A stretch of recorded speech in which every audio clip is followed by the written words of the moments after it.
Assalamualaikum warahmatullahi wabarakatuh. Selamat sore teman-teman yang hadir sore ini. Terima kasih atas waktunya yang udah ngeluangin sore ini untuk ikut Ganesha Startup Club. Sebelumnya perkenalkan, saya Jihan yang akan jadi moderator di Ganesha Startup Club sore ini. Dan sore ini kita ada pembicara yang keren-keren nih dari Green ID, dari Pak Ivan. Mungkin ini kali ya, enaknya saya langsung kasih waktu aja nih buat Pak Ivan dulu kali ya, untuk langsung ngenalin dari Green ID. Silahkan Pak Ivan. Oke, terima kasih Mbak Dihan. Suara saya kedengaran ya? Ya, kedengaran Pak. Oke. Ini saya bakal sedikit sharing aja, kita di Green ID itu ngapain aja, terus kenapa tiba-tiba Pak Yandi ini gitu ngontak saya. Ya, udah ini ya? udah kelihatan. Udah kelihatan. Oke, sip. Jadi Assalamualaikum warahmatullahi wabarakatuh. Selamat sore teman-teman Ganesha Startup Club. Perkenalkan, nama saya Ivan Irsyad Arahmani. Saya akan sedikit sharing tentang ini bisnis saya, itu Green ID. Officially sebetulnya bergerak di bidang agriculture solution, tapi kita sebetulnya ya mainnya sih sebetulnya di processing pasca panen. Nah, dengan nilai-nilai ya sesuai dengan tren kita ini ya di market gitu loh, nilai-nilai sustainable. Nah, sedikit tentang Green ID, historinya sih sebetulnya pada tahun 2017 gitu ya, kita tuh ada beberapa orang yang ngumpul di komunitas gitu loh. Kita awalnya itu dari komunitas komunitas millennial farmer waktu itu tuh tahun 2017. Saya 2017 jujur belum join sih.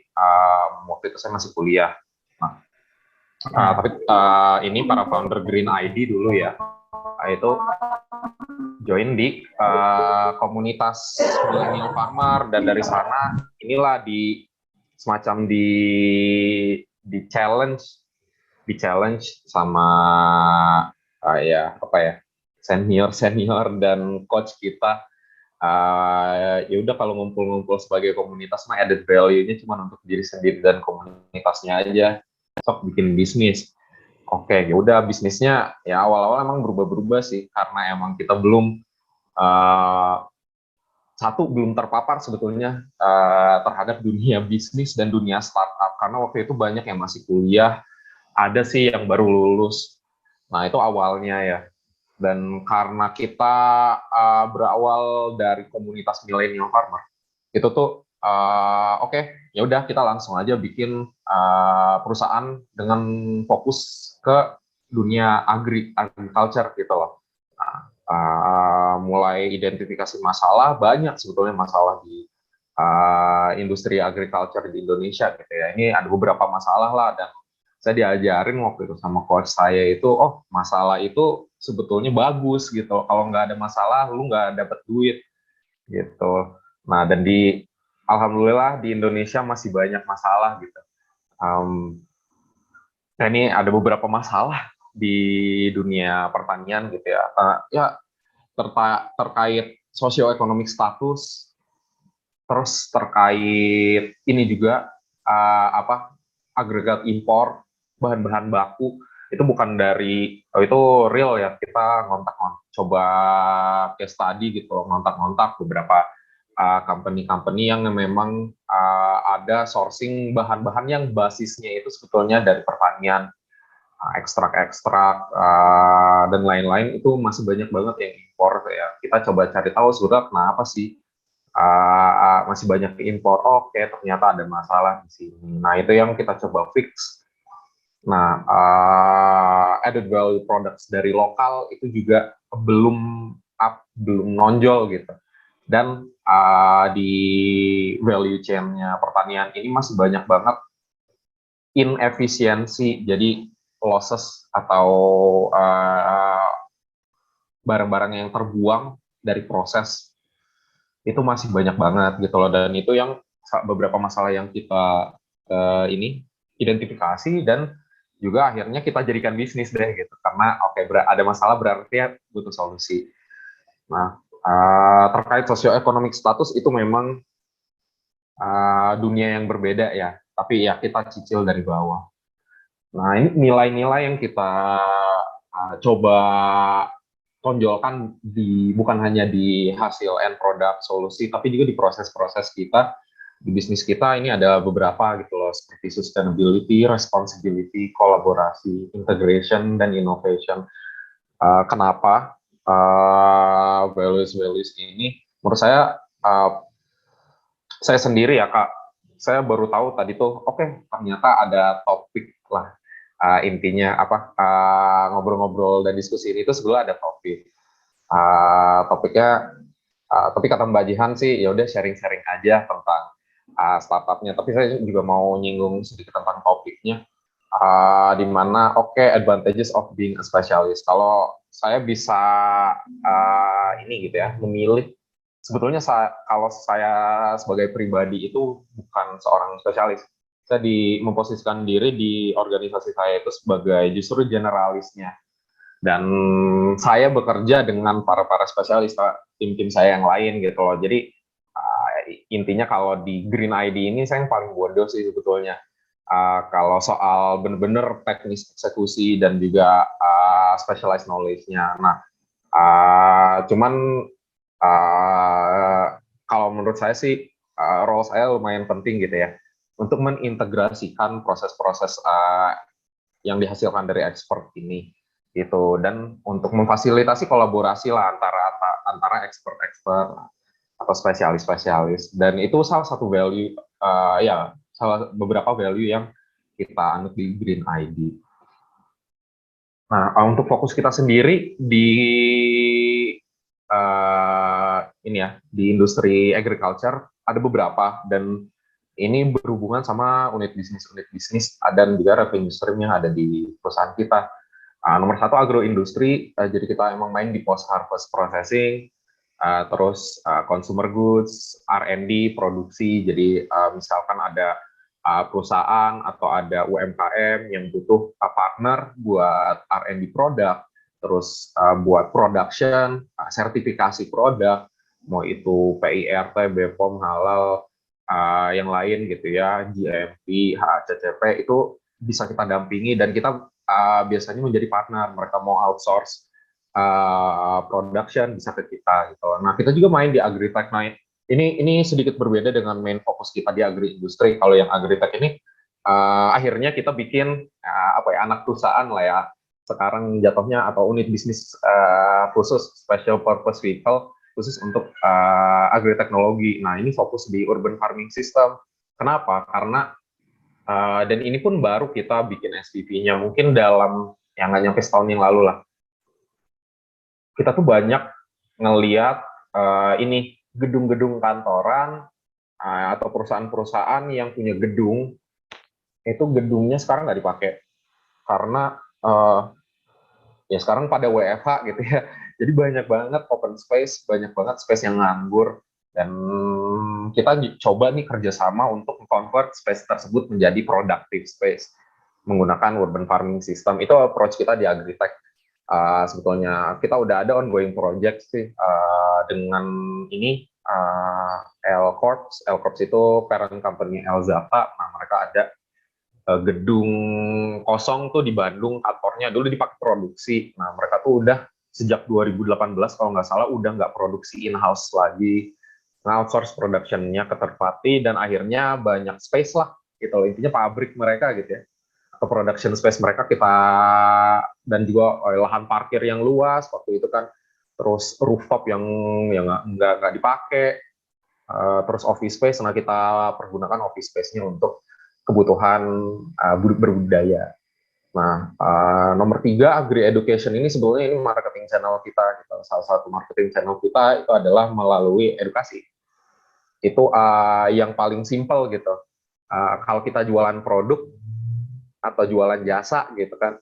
Uh, Kalau dari marketing funnel gitu ya, kita harus ngumpulin banyak banget leads untuk akhirnya dapat satu orang yang tertarik. Nah, kalau edukasi itu lebih gampang tuh menarik orang. Nah, makanya kita ada unit bisnis Agri Education. Dan yang terakhir ini commercialization, ini tim jualan kita gitu, tim marketing and sales gitu. Ini lebih ke marketing company. Kita bukan hanya jualin produk-produk dan jasa dari kita sendiri, tapi kita juga kolaborasi untuk bantu jual-jualin produk dari partner-partner kita dari komunitas. Karena kita berangkatnya dari komunitas, jadi kita emang banyak main di komunitas sih gitu. Mudah-mudahan saya juga bisa jadi member komunitas ini ya ke depannya. Nah, kalau di Green ID kita tuh ada strukturnya itu dibagi nih berdasarkan unit bisnis gitu ya, di mana sebetulnya unit bisnis ini tuh yang megangnya mungkin satu orang doang, satu orang, dua orang. Nah,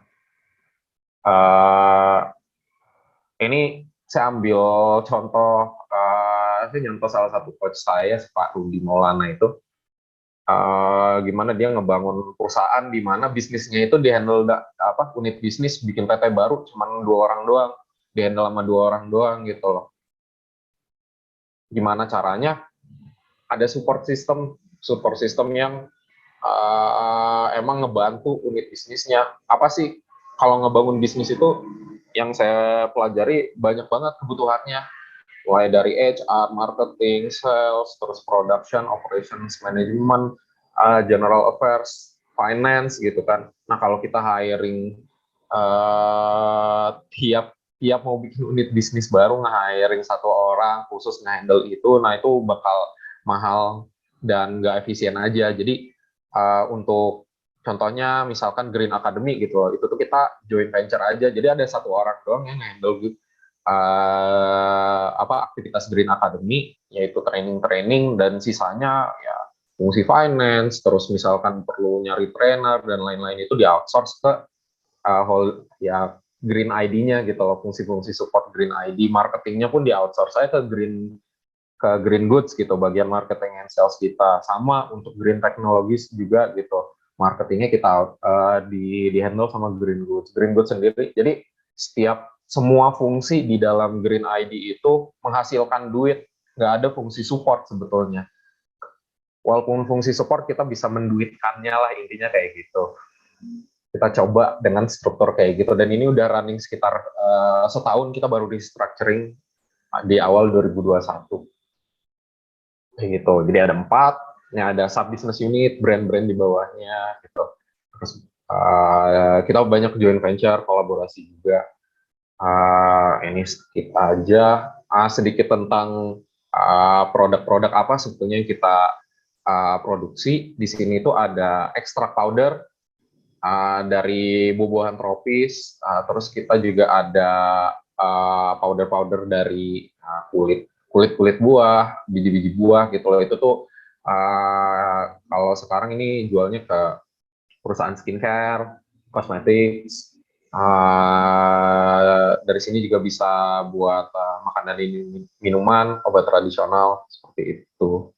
Terus ya ini yang lebih ke ekstrak cair, natural extract dari berbagai macam bahan-bahan.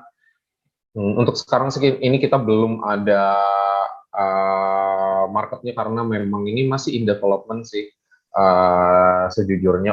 Dan kita memang fokus ke khas Indonesia apa. Khas Indonesia itu di rempah-rempah. Nah, ini kalau untuk ini emang ya ini masih butuh waktu.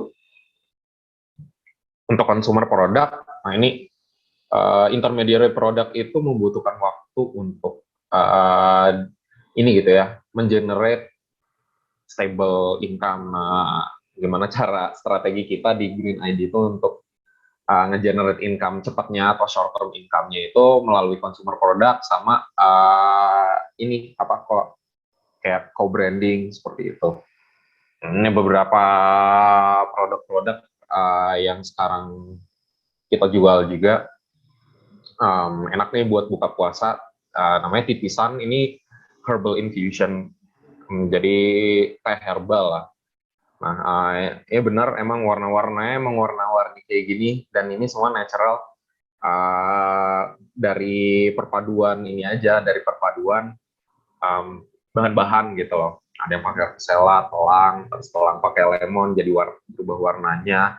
Marigold campur rosemary, warnanya ini jahe, terus ada manis. Nah, hal-hal yang seperti itu ini short term produk kita. Satu lagi bukan hanya air aja yang bisa diinfuse ternyata, gitu. Bukan infuse water aja, tapi madu juga bisa diinfuse. Nah, kita coba nge-infuse madu nih dengan bunga-bunga, herbs and spice. Kalau ini yang sama peppermint ya. Jadi madunya itu ada rasa-rasa peppermint. Ini madu kalau tradisionalnya sebetulnya namanya madu herbal, cuman kita nggak nge-marketingkan sebagai madu herbal, tapi infuse honey, karena untuk target marketnya sih, kebutuhan brandingnya. Selain jual produk sendiri, kita juga ada solusi consumer goods buat brand-brand yang ingin punya produk sendiri tapi nggak ada production team, kayak gitu. Nah, ini yang saya maksud dengan tadi, ini mungkin bisa dikaitkan juga advantages of being a specialist gitu ya. Tiap perusahaan itu keunggulannya dan powerhouse-nya itu di fungsi berbeda-beda. Partner kita di Sustaination, kalau nggak salah ini Sustaination ini dulu teman saya pas kuliah di Belanda sih, dia lulusan ITB juga. Nah, dia punya semacam platform edukasi dan juga jualan gitu ya, e-commerce platform buat sustainable products. Mereka jago di marketing, brandingnya bagus, community-nya ada, terus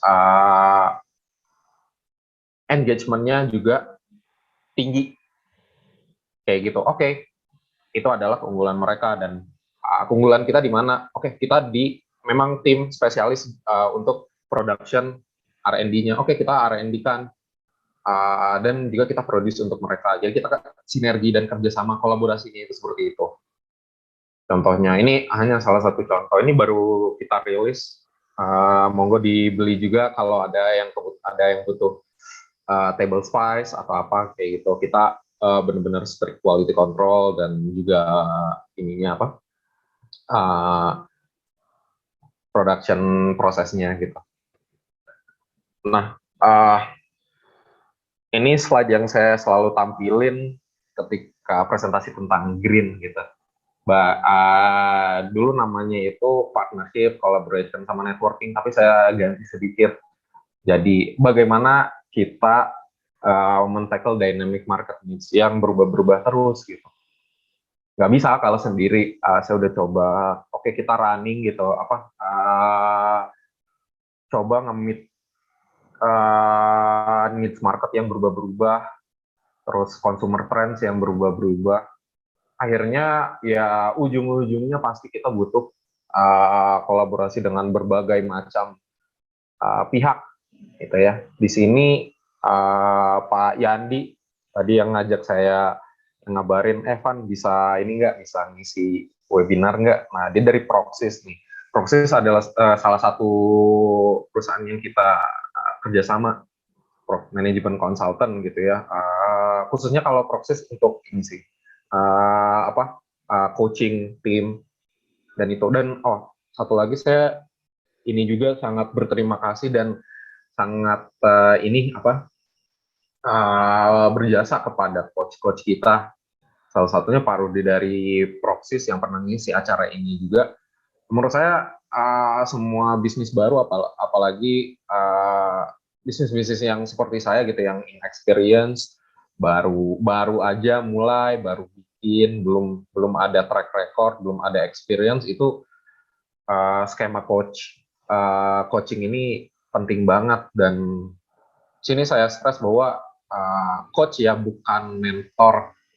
Kalau mentor itu bedanya mentor sama coach, mentor itu lebih ke dia nurunin sebuah skill gitu, spesifik skill ke mentinya. Nah, kalau coach ini enggak, dia di sidelines, dia belum tentu dia expert di sana, cuman yang dia lakukan adalah ya seperti coach di tim bola aja gitu ya, di tim bola Manchester United, Barcelona, Real Madrid gitu loh. Itu not necessarily orang yang dulu pemain, tapi dia paham tentang how it works gitu. Dan tujuan coach itu bukan nurunin skill, ngajarin, bukan. Tapi membimbing kita sampai tujuan gitu loh. Nah, itu yang saya rasakan. Bagaimana jadi ya how we grow to tackle dynamic market needs, kolaborasi sama ya tadi dengan coach gitu. Dan sedikit tentang topik, saya baru masukin slide yang ini, spesialis versus generalis, ini dua-duanya dibutuhkan sebetulnya di satu organisasi. Contohnya gitu, kalau saya sendiri tadi memposisikan diri sebagai generalisnya gitu ya, paham sedikit tentang A, B, C, D, E, F, G, tapi enggak ya, kalau disuruh eksekusi mungkin nggak sebagus kalau ada tim spesialis saya, tim saya gitu.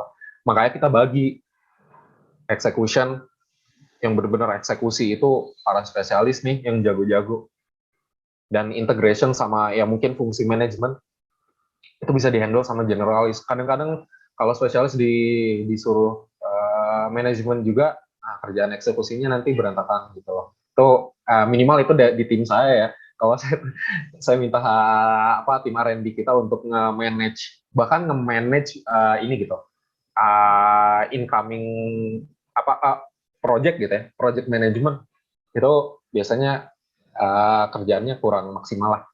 Jadi emang butuh orang-orang generalis yang kayak paham tentang kerjaan si A, paham tentang kebutuhan consumer, nah integrasiin satu sama lain kayak gitu. Dan itu skema yang kita pakai di Green ID. Jadi saya sekarang udah nggak day to day sebetulnya di Green ID. Sejak saya gabung di Green ID itu 2019. Ya tadi Green ID founded di tahun 2017. 2017 kita masih komunitas, dan saya pun belum join. Saya benar-benar join di Green ID itu 2019, dan itu pun udah bentuknya, udah ada timnya gitu loh. Tapi 2019 ada sedikit mungkin ya internal discourse. Jadi founding timnya itu mereka ya decide to keluar dan mencari opportunity yang lain, dan udah tinggal saya aja waktu itu. Jadi akhir 2019 itu saya ya mau nggak mau waktu itu take up posisi sebagai CEO dan ngebangun tim baru, itu kan nyari-nyari opportunity yang lain, merubah struktur, merubah skema, sama ini juga. Nah di sana mulai intens dengan coach, di sana juga mulai intens dengan skema spesialis dan generalis ini kayak gitu. Dan sekarang setelah 2 tahun lah ya, 2 tahun megang posisi CEO, saya akhirnya, kalau CEO itu kan benar-benar posisi eksekusi gitu ya, mereka yang nge-lead tim eksekutif. Nah saya tahu inilah, saya tahu kekurangan diri saya sendiri gitu loh. Saya tuh kurang bisa fokus kalau di day to day gitu. Saya lebih ini di kerjaan-kerjaan konseptual development. Jadi saya ngambil posisi Chief Innovation Officer ya mungkin sejak awal tahun ini, ya bulan Februari, Maret kayak gitu kita mulai transisi. Jadi ada CEO baru. Jadi kita bagi tugas lagi-lagi. Dia orangnya emang kuat di operational management. Nah di Green ID kita nggak pakai skema CEO COO, karena menurut saya kalau COO itu bener-bener ngurusin tetek bengek yang supporting gitu ya, legal terus. Nah makanya kalau itu mah kita biasanya nggak outsource, legal kita outsource. Hal-hal yang benar-benar supporting system nggak kita kerjain, jadi tim kita juga fokus. Oke Mbak Jihan dan teman-teman di sini, mungkin itu aja sharing dari saya.